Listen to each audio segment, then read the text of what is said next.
for any hairdresser, barber, there's ups and downs. You can become bored of the trade. You can become just on the same journey, just, all right, one haircut in, next, come on in, sit down. What are we doing? Same as last time? Okay. For barbers, I see it personally is when you'll see the client will sit down and the barber will already be putting on the guard that they know this guy has. No, it's true. And it's one of those, you need to just find the interest from somewhere, whatever it is that's going to, bring you back to life and bring you back the energy that you had once before. You got to do it. You got to find a way. The same thing happened with me. That was my BHA winning collection. It just happened. I wish I could sit here and say, that was my idea. I know the ingredients I used. I did everything. I 6-month planned it before and I did this and it, and that's why I won. It's not. No. And it's just that's what comes through though, I think sometimes. A bit of purity, a bit of passion. It sells it across the line. Like I said before, people see through the falseness. Yeah. You never know who you've got in front of you. And that's what's really interesting about our industry. And we have this stereotype of like, it's something you do when you fail school. And I can't stand that. Yeah. And it's like a massive point for me to advertise yourself and show these people that you're cutting and you're actually someone doing something and you've trained for this. Welcome to The Noble Barber. This is a podcast for barbers by barbers, cutting through the crap of the industry. We all want to know how our businesses can run better. I want to talk to people who've done it, messed it up and got it right second time round and can tell us the way that you and I can make our businesses better. Hi there. Welcome to another edition of the Noble Barber podcast. I'm here today with George Smith. Not that he needs an introduction. You seem to be flying around everywhere at the moment. We were just saying 23 was an amazing year and hopefully 24 the same. But maybe we should just recap on what happened to you during 23.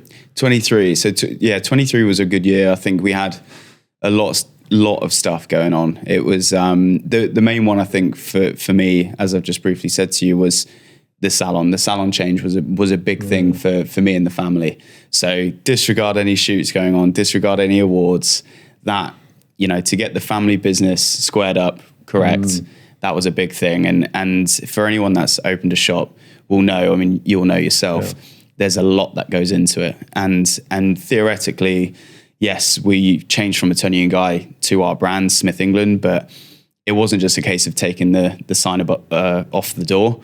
It was a case of, right, we need a new software system, booking system that, we need to start there. Because Tony and Guy, they tell you that you have all these things. And for us, it was like, we need to get all these things, because we're going to no longer have it. So Treatwell came into play. And blah blah blah. Really, the rest is history. But it was a new business essentially. It felt like. Well, we treated it. Treated it like a new business because I feel like you have to. If you have complacency in the salon game anyway, as my dad's got so much experience with it, and my mum over the last 30 odd years, they always say you can't ever be complacent. I mean, the minute that you take your foot off the gas, you're heading for a down spiral. So it was a case of just making sure everything was squared off and getting back some stability with the team and actually reassuring the team that we're still here. Most of the people, did everyone come? Did people see that as a negative change? Did you lose some, or did everyone come on board? Well, don't get me wrong. I'm not going to lie. The first staff meeting that we had to actually tell everyone that this is the case. Of course, we had a few wobbles. There are always people that don't like change. Well, there's a lot of people out there that are very happy with stability and very happy with just, living life. They're happy in the mindset and everything that they are in. And of course, when you say, right, we're changing the game, it's like freak out mode. So there were a few wobbles, but it quickly came around. I mean, the biggest one was changing color brand. We came from Weller to Revlon. And Revlon have been incredible through the whole process, from day dot actually. And again, but you tell a technician that they're changing color, especially from Weller to Revlon. I mean, it's a world of change. I mean, it is. I mean, I'm not a colorist, so this might be wrong, but I think if I can remember rightly, it was a girl called Rio at Revlon. She said that the closest brand is L'Oreal, I believe. Right. But put it this way, it wasn't Wella, whatever brand it was. So yeah, it was one of those. It was like, right, come on guys, let's get to grips with this. Couple of training sessions. They came down, Yeah, it was good after the space of like a month. I think everyone realized that no, we're still the same business, still the same strength that we have. We know Rio well. She's and this is great energy to come in to get you training. No, she's really and so cool. you came through that?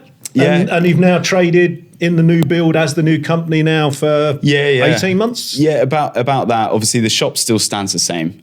We haven't got the refurb done as quickly as we might have hoped, but these things they just go on and on and on. Yeah. So as long as you've got the people, it's generally the people in the building that this is it. That count. All the clients that I speak to personally, they're constantly asking, when's a refurb happening? Yeah. So they're invested though. Yeah, they're interested, and that I think that's the main thing. It still looks like the salon it was before, so it still looks like a Tonian guy, but we will get there in terms of that. Cool. It's just one of those bridges to kind of when your name comes up, it tends to be you're getting quite a bit of magazine coverage. You're popping up. You've got you must have a very full mantelpiece with the awards that you've picked up.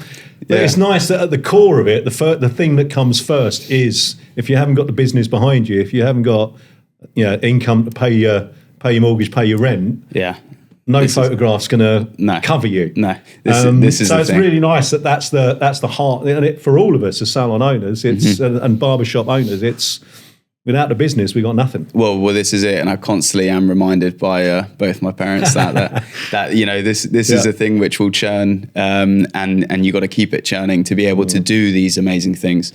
Without the salon, where am I going to work realistically? And are you in the store regularly? Is there what's your diary? How does your calendar work? Yeah, again, I think my dad would jump in there and say that I'm not there enough. But we had a conversation this morning. He goes, what are you doing today? Why aren't you at work? And I'm like, look, I'm doing this podcast, and he's like, okay, well, I've booked you back in tomorrow. Tomorrow's my normal day off. Right. I booked you back in tomorrow. You've got to be in doing clients. And I'm like, nah, okay, fair enough. You have to be there. You have to be there 24/7, even on Sundays. I was there last Sunday painting and redecorating and just like getting it fresh again. So I think it is important to be in it, And the crux of it, you still enjoying being behind the chair? I do. I think for any hairdresser, barber, there's ups and downs.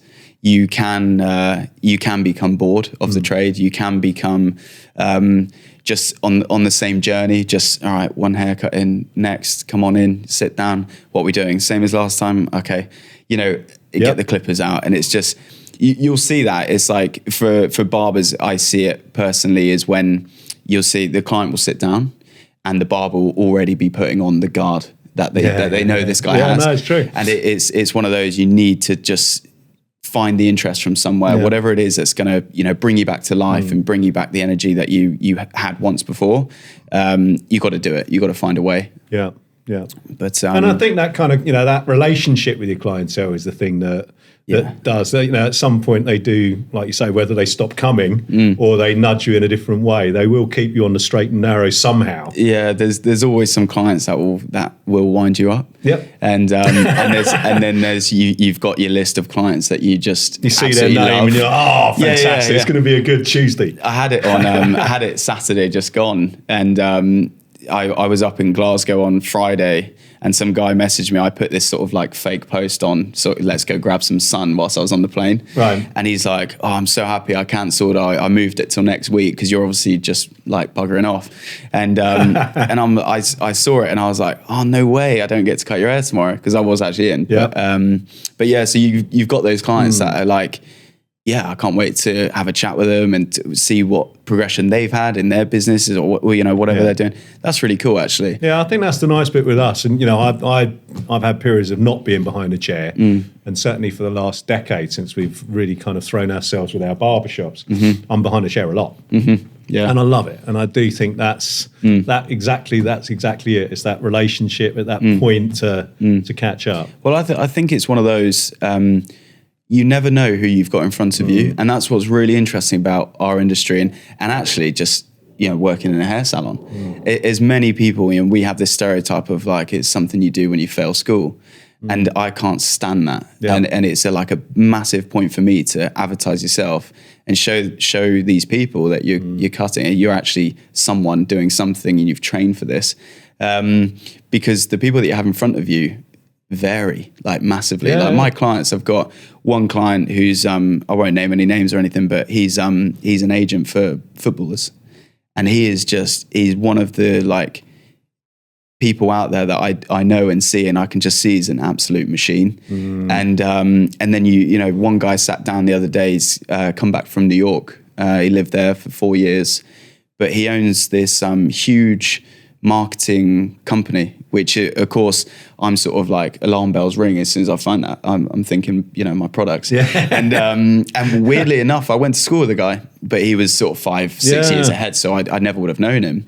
But you just think, if you don't converse with these people, I would have never known that. No. So I would have never known to give him my card and basically like PR myself to the guy. But we are. I mean, the core of our industry really is we're the heart of the network. Massively. I love the.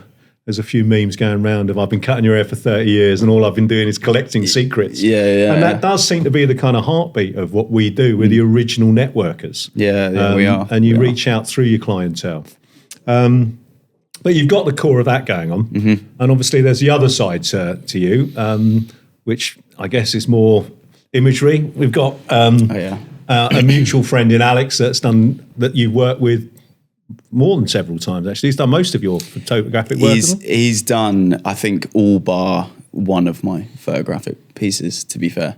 The guy's awesome. I just love him to bits. Could speak to him all day. Like I said to you before, we're on the same wavelength when it comes down to the ideas and things that we want to do and things that we want to achieve. And we'll head in different directions. But for speaking photographically, we always want to just push the mark. And I think everyone can say that. Everyone can say, I want to push the boundaries and do something different. But let's be honest, out of all the photo shoots that happen, how many do you see? It's the same. Yeah. It's the same. It's just, let's get a studio, let's get the lighting right. Yep, let's do some hair. And I think it's a tricky one. I've had this conversation with so many people, and I think we can no longer sort of do new things. We can't really innovate anymore. And I think anybody in our industry that comes out and goes, yeah, I'm an innovator and blah, blah, blah, I sort of have a question mark there, because it has all been done technically, but it's a case of now making it your own. And I think if you can make it your own, people can really buy into it. And I think if you don't make it your own, people can really see that it's false. And I think with Alex, going back to him, it's one of those which is like, I've had it in the past. I've mentioned him to an idea, and he's like, nah, we're just not going to be able to do what we want to do there. And it's like, right, okay, readjust. And we've got an awesome concept for this year where, actually, I don't mind if it goes live. We're basically going to walk around London, take it back to basics, just him and a camera and me doing hair on the street, taking the pictures, and it will be each location, 5 or 6 minutes. But none of this fancy trickery that we see and next to no retouching. I think that's another massive thing. I see so many pictures heavily retouched, and I question it. I'm like, how much of that is you? We've gone past retouching and into kind of, it's this hinterland of almost filters now that you kind of go, there's... Yeah. But interesting, we were saying before that the other side of creating an image is the behind the scenes. And certainly social media wise, it's kind of more interesting behind the scenes than the front of. You know what I mean? The final polished, lovely, this is our shiny picture is one thing. But I think certainly industry wise, we're really fascinated by what's going on behind the scenes. And having that team, like you say, you work well with Alex, having a good team of people allows you to push it or play or to have that confidence to kind of come up with something that maybe alone wouldn't have occurred to you. It's true. I think the BTS is definitely now there and very important. recently had an article that went into HJ all about this, actually. You know, how important is the BTS compared to the cover image that we were once trying to create. You know, you think anti-Muscolo days, they're shooting for covers because there's no Instagram, there's no Facebook, it can't go anywhere. So where does it go? Magazines. So everyone's fighting for that sort of big name and the awards. And that was sort of what it was. Yeah. Now to have, you know, such a following on Instagram and, you know, TikTok now leaping way ahead of Instagram on Reels and things like that. It's really important to get the balance right, I think. My article was basically saying, look, we need to do both. We all know we need to do both. But let's not forget what we were trying to do originally, which is create art. And for me, that's still key, is to create the image that you envisioned in your mind, whether it's months back or whether it's the night before when you can't sleep and you're led in your bed thinking, oh, I'm shooting tomorrow and I want to do this, which I've been in that predicament, by the way. But creating both is very important. And again, you know, finding a person to do it for you, even better, because we think the quality of this has to be amped up massively. You think gone are the days of just taking a little video on your phone and posting on your story. It's now if you scroll through your reels on Instagram or TikTok, I always see the quality of these reels are super important to really capture the audience and lock them into it. So going back to speaking to your clients, it was a case of I had this guy saying, I've been cutting his hair for a year and a half, 2 years, and he had mentioned before that he was at uni. And I'm like, oh, okay, uni. Like, I didn't go to uni, so I'm not too interested. But anyway, he then started talking to me about this film that he's doing, and he's actually doing film at uni. So again, my head starts working, and I'm like, let's lock in with this guy. Invited him to last year's shoot, and I just said, look, mate, whatever you get is for your portfolio. Like, I just want him to grow because he's actually a really nice guy. But I thought it might be average. If it's good, then happy days. I'll be able to post something from it. The video that he produced me was something that you'd pay a videographer 1,500 quid a day for. Jeez, wow. It was top notch. And so now I cut his hair for free, and he does my content, basically. Fantastic. When he can. Yeah. He is still at uni and blah, blah, blah, but he finishes this year, and I want to lock him in. Yeah. But I did tell a lie a minute ago, he's also going to follow us around London.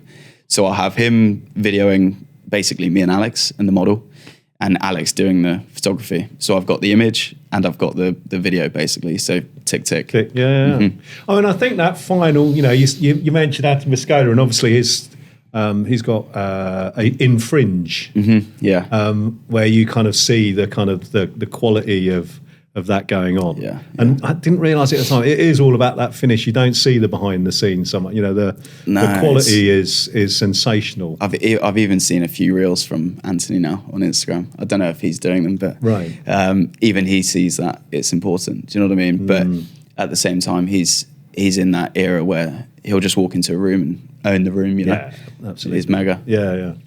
So you've now gone full circle that you're now doing these set of pictures that are both at the same time. Then you're doing the kind of core of the image is going to be the behind the scenes as well as the that's going to be really interesting. I hope to capture it all, and Alex does like his reportage, doesn't he? That kind of he loves he's a kind of photojournalist wannabe in there somewhere. He loves it. He does. He really does. Yeah. And he's actually really good at it. Thinking back to his early days with TG, he's got it in him to do all of this stuff. You stick him in a studio, he'll smash it out. You stick him on the street, he'll smash it out. So I know he's the guy for my idea in that sense. But it was actually after watching his podcast with yourself, a video underneath on YouTube popped up. Oh, okay. And it was him doing a TG thing with Nick Irwin. Yeah. And I thought, God, how cool is that? Because it was like 15-minute long video.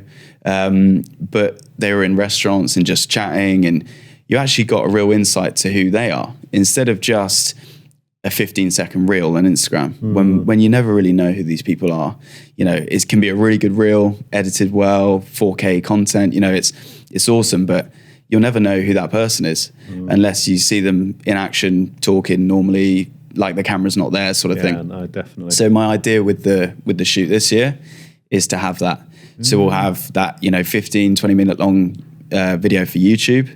We'll be able to cut that for Instagram, TikTok Reels and take snippets. And bear in mind, 30 seconds into 20 minutes gives me a lot of reels. No, amazing. And then I got the pictures for magazines and awards and all that sort of stuff. So I'm trying to tick as many boxes as I can and make the investment worth it, because these things aren't cheap. That's the bit. I suppose, you know, a lot of people do take imagery, and it is having that clear idea of what it's for. Yeah, that it's not a vanity project, that you're not just kind of, that there's some mileage in what you're doing. I mean, you know, with that, you're ticking, that's a huge amount of boxes to cover. Yeah. But, you know, which comes first? Is it the idea, or are you like, I need to do a set of pictures for that awards, or we need some imagery for me, or we need content? What pushes you into an idea? Well, I think as an individual, and of course we are all individuals, I think you need to have your own reasons.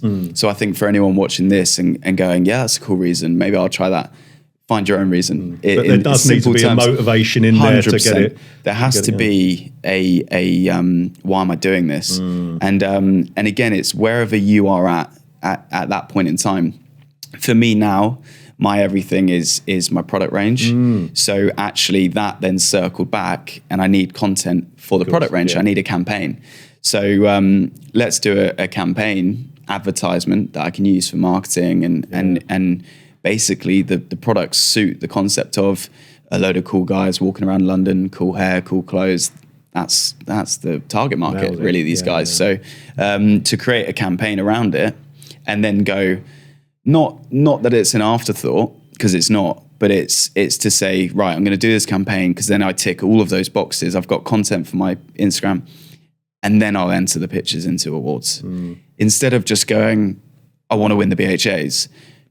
I think in a way, in a realm that we live in now, you're limiting what you will produce by so much, by just going, I'm going to shoot for the BHAs or whatever award it is. I'm going to shoot for that. Keep them in a lockbox until because there's one I can, you know. There's something I can't stand, and it might be an unpopular opinion, but when I do the judge at BHA judging, I walk down the rows, and you've just got pictures and pictures and pictures and pictures, and they've all been shot in the studio, and they're all lit well, great photography. 60% of them heavily retouched, and you just think, I must admit, I did a set of pictures with Alex, and we were in the studio, and it just wouldn't come together. Just wouldn't come together. We got some nice bits, and then we'd had a bit of a change around, and we wanted to try and, I was trying to get another set of pictures out of course you are, And Alex went, let's go outside. And they were in Ransom's dock, and we ended up just down the back of what was kind of half falling down. And just took some brilliant kind of winsome in the hair. I didn't think it was going to work, but the pictures, we got it.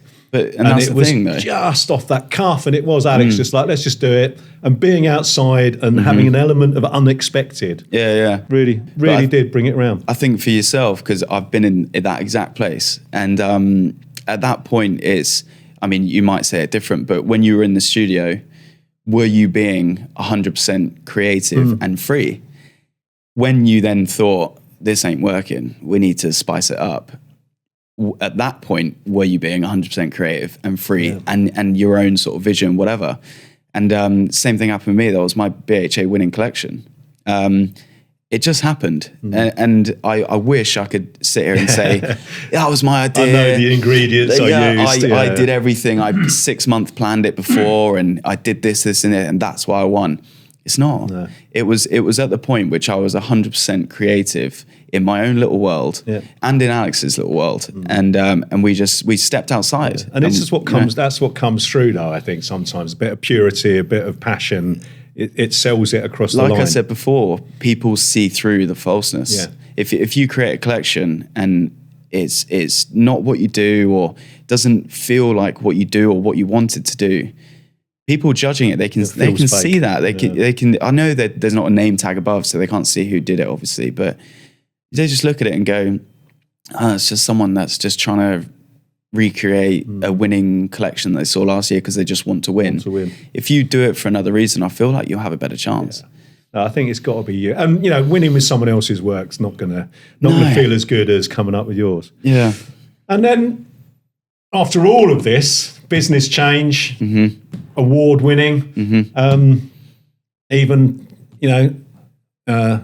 internationally. Yeah. Phenomenal year. You've then hit what an awful lot of people I've spoken to over the years have wanted to do. You've got a product range. Yes. For the last 4 years anyway, I've been working on it. Oh, okay. It's 5 years now. 5 years, geez. So I keep speaking to people who are like, oh yeah, I'd love to do my own range, and then people who've got a range all tend to turn around and say it's so much harder than it looks. Yeah. I think that's the phase. I mean, I'm currently in like the still very exciting mode. So yeah, launch now. Yeah, we literally the other day. Wow. So we've just gone live, and we are spicing things up, which I'll touch on in a minute. But it's a lot of work. It's a lot of work and actually a lot of investment. The reason probably why it's taken me 5 years is because, to pay a design guy to go and sit in a studio and do some logos, that's an enormous fee. Yep. So you think, right, I've got my wage coming in. That's how much I can cap it at each month. And progress is slow, but I never needed to rush. I never felt like I needed to have this out next week. So there's never any sort of pressure there. But yeah, again, from my dad being in that product background massively, 20-year long range, hugely successful. He's recently just completely relaunched his new Phil Smith Everyday Experts, which is an awesome looking range, by the way. It's like incredible. Rechange. Yeah, very much so. So for him, he's always liked my Lucky Smithy thing. And at first, that was just whatever username was free on. I think it was, like Xbox Live for any gamers out there. I don't do that anymore, but it just popped up. Like I wanted Smithy 26 and it was like, well, you can have Lucky Smithy 26. And I was like, yeah, all right, let's just have that.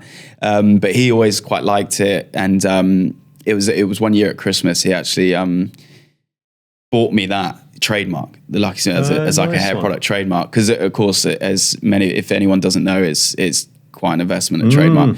So I was never going to just jump and like buy that straight away. Yeah, of course. And at the time I really wanted to do it. And he was like, look, just here's a trademark. I believe that this can be something.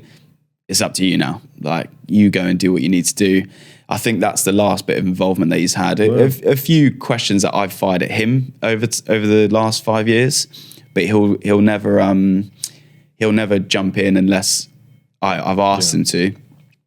Which is really nice because I think not that he wanted to like see what I'm made of or anything like that, but he just wanted for it to be mine. And I think that is something that will always continue to challenge me in this industry. I'm Phil Smith's son, Yeah. So I think it was really nice to have like this thing as my and you thing. can stand behind it. That it's yours, yours. 100%. But it was weirdly about a year ago now. Started chatting to